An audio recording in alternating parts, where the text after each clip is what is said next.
हर बार जब देश में किसी जश्न या धार्मिक आयोजन के बाद जो तस्वीरें सामने आती हैं, वे मन को विचलित कर देती हैं, खासकर तब जब किसी उत्सव की खुशी अचानक एक बहुत बड़े संकट में बदल जाती है। ऐसी घटनाएं अब अपवाद नहीं रहीं। यह एक कड़वा सच बन चुका है कि हम भीड़ को संभालने में बार बार असफल हो रहे हैं। हाल ही में एक बड़ी घटना बेंगलुरु में देखने को मिली, जहां एक क्रिकेट टीम की जीत का जश्न एक भयावह हादसे में तब्दील हो गया। हजारों की संख्या में लोग स्टेडियम के बाहर जमा हो गए। किसी ने नहीं सोचा था कि एक जीत की खुशी कुछ ही पलों में चीख पुकार में बदल जाएगी। भीड़ जैसे ही बेकाबू हुई, सांस लेने तक की जगह नहीं बची। लोग एक दूसरे पर गिरने लगे और कुछ ही समय में वहां एक भयानक अफरा तफरी का माहौल बन गया। बताया गया कि इस अफरा तफरी में 10 से 11 लोगों की जान चली गई, जिनमें एक मासूम बच्चा भी शामिल था। करीब 50 से अधिक लोग बुरी तरह घायल हुए। ये सब सिर्फ इसलिए हुआ क्योंकि हम आज भी भीड़ प्रबंधन को गंभीरता से नहीं लेते। और यह सिर्फ किसी एक राज्य की बात नहीं है। उत्तर से दक्षिण,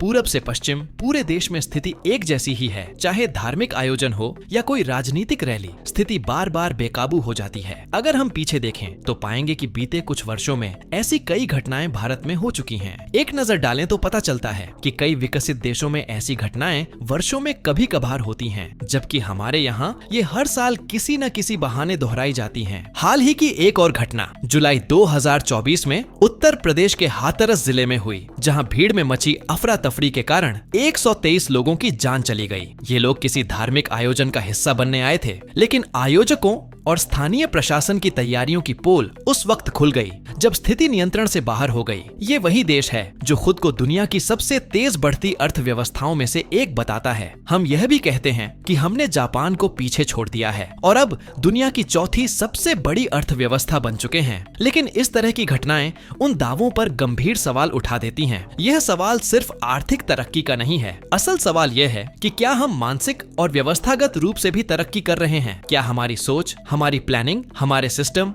और सबसे अहम हमारी प्राथमिकताएं उस स्तर की हैं जो एक सशक्त राष्ट्र के लिए जरूरी है? हमें जरूरत है कि अब हम इस समस्या को हल्के में लेना बंद करें, क्योंकि जब तक हम इसे एक हादसा मानकर टालते रहेंगे, तब तक ये घटनाएं दोहराई जाती रहेंगी और हर बार जश्न की जगह चीखें सुनाई देती रहेंगी। इस देश में जब भी कोई बड़ा आयोजन होता है, चाहे धार्मिक हो, राजनीतिक हो या फिर खेल से जुड़ा, हमें एक अनदेखा डर सताता है। डर इस बात का नहीं कि कुछ गलत हो जाएगा, बल्कि इस बात का कि क्या इस बार भी हम कुछ सीख पाएंगे या फिर एक और बार सब कुछ भूल जाएंगे। अभी कुछ ही समय पहले कुंभ के दौरान जो भीड़ उमड़ी, वह हमारे व्यवस्थागत ढांचे की असलियत को उजागर कर गई। भगदड़ मची और 30 से ज्यादा लोगों की जान चली गई। ठीक उसके बाद राजधानी में देश के सबसे व्यस्त रेलवे स्टेशनों में से एक नई दिल्ली स्टेशन पर फिर वैसा ही मंजर। 18 लोगों ने अपनी जान गंवाई। इतना ही नहीं, गोवा जैसा छोटा लेकिन अंतरराष्ट्रीय स्तर पर चर्चित राज्य भी इससे अछूता नहीं रहा। और अब जब एक खेल आयोजन के बाद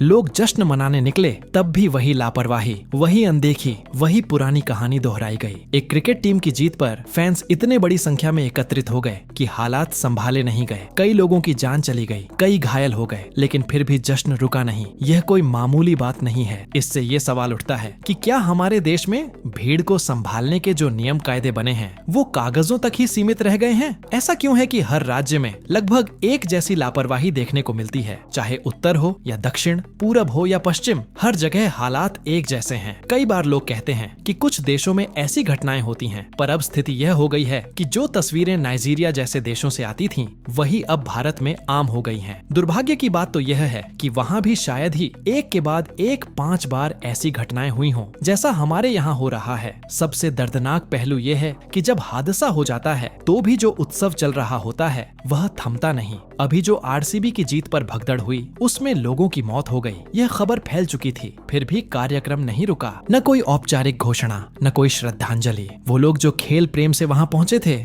उनकी मौत भी मानो किसी के लिए मायने नहीं रखती। सोचिए, जिन खिलाड़ियों को देखने आए थे लोग, जिनके लिए भीड़ उमड़ी थी, उनमें से कोई एक भी सामने आकर उन मृतकों के लिए कुछ नहीं कहता। सबका शेड्यूल फिक्स है। कोई इंग्लैंड जाएगा, कोई 2 महीने बाद अगली सीरीज खेलेगा, लेकिन जिनकी जान गई, उनके लिए कोई भी शब्द नहीं, कोई भी क्षण नहीं। अब समय आ गया है कि इस समस्या को महज एक दुर्घटना मानकर खारिज न किया जाए। यह एक गहरा राष्ट्रीय संकट है। भीड़ को नियंत्रित करने के लिए पूरे देश में एक जैसी और कड़ी गाइडलाइंस जरूरी हैं। कोई भी राज्य इससे अछूता नहीं है और जब तक हम इसे गंभीरता से नहीं लेंगे, यह घटनाएं दोहराई जाती रहेंगी। हमें यह तय करना होगा कि क्या हम अपने देश की छवि को यूं ही बिगड़ते देखना चाहते हैं। क्या हर आयोजन, हर उत्सव एक संभावित त्रासदी बनता रहेगा? हर बार जब देश में कोई बड़ा आयोजन होता है, एक डर भी आता है। वो डर जो किसी नियम की अनदेखी से जन्म लेता है। भीड़ बढ़ती है और एक पल ऐसा आता है जब इंसानी मौजूदगी ही खतरा बन जाती है। चेहरों की चमक, आंखों में उम्मीदें, खुशी से भरे दिल कुछ ही पलों में बिखर जाते हैं और अफसोस हमने इसे अपनी नॉर्मल मान लिया है। देश के अलग अलग कोनों से लगातार ऐसी घटनाएं सामने आ रही हैं जहां लोगों की जानें चली जाती हैं सिर्फ इसीलिए क्योंकि इंतजाम नाकाफी थे,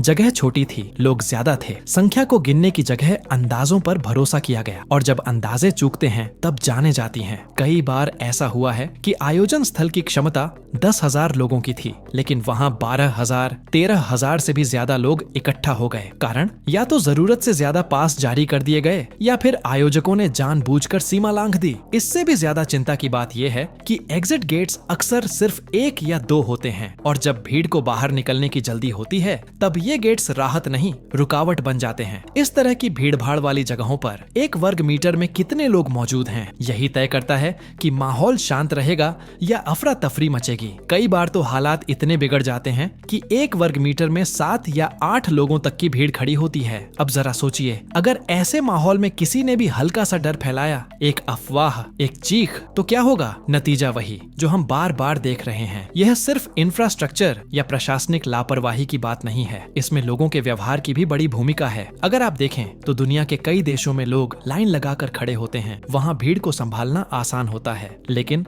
हमारे यहाँ लाइन में खड़ा होना जैसे हमारी फितरत में ही नहीं है। हर बार जब कोई हादसा होता है, मीडिया थोड़ी देर शोर मचाता है, कुछ रिपोर्टें छपती हैं, कुछ टीमें जांच करने जाती हैं, फिर सब कुछ वैसे का वैसा ही चलता रहता है। ना कोई ठोस कानून बनता है, ना आयोजकों पर सख्ती होती है और लोग वो फिर से अगले उत्सव का इंतजार करने लगते हैं, शायद ये सोचकर कि इस बार सब ठीक रहेगा। आखिर कब तक? क्या इतने सारे लोग जो अपनी टीम को देखने, अपनी आस्था को निभाने या बस खुशी मनाने आए थे, क्या उनकी जान इतनी सस्ती है? जो लोग चेन्नई के मैदान में पहुंचे थे वो सिर्फ मैच नहीं देखने आए थे, वो सपने लेकर आए थे। किसी ने अपने हीरो को देखने का सपना देखा होगा, किसी ने सोचा होगा कि इस बार जीत की गवाही बनेगा, और कुछ ऐसे थे जिनकी ये आखिरी सांस साबित हुई। सब कुछ देखकर लगता है जैसे हमारे देश में इंसान की जान का मूल्य बहुत कम रह गया है। तभी तो जीत के जश्न के बीच मौत की खबर भी किसी को नहीं रोकती। आयोजन चलता रहता है, लोग झूमते रहते हैं, एक पल के लिए भी कोई नहीं रुकता। ये सोचने की जो भीड़ कल तक तालियां बजा रही थी, उसमें से कुछ अब लौट कर नहीं आएंगे। देश भर में एक समान नियम हो जिनमें साफ तौर पर बताया जाए कि एक स्थान पर कितने लोग एक साथ खड़े हो सकते हैं। जरूरत से ज्यादा भीड़ हुई तो जिम्मेदारी आयोजकों की हो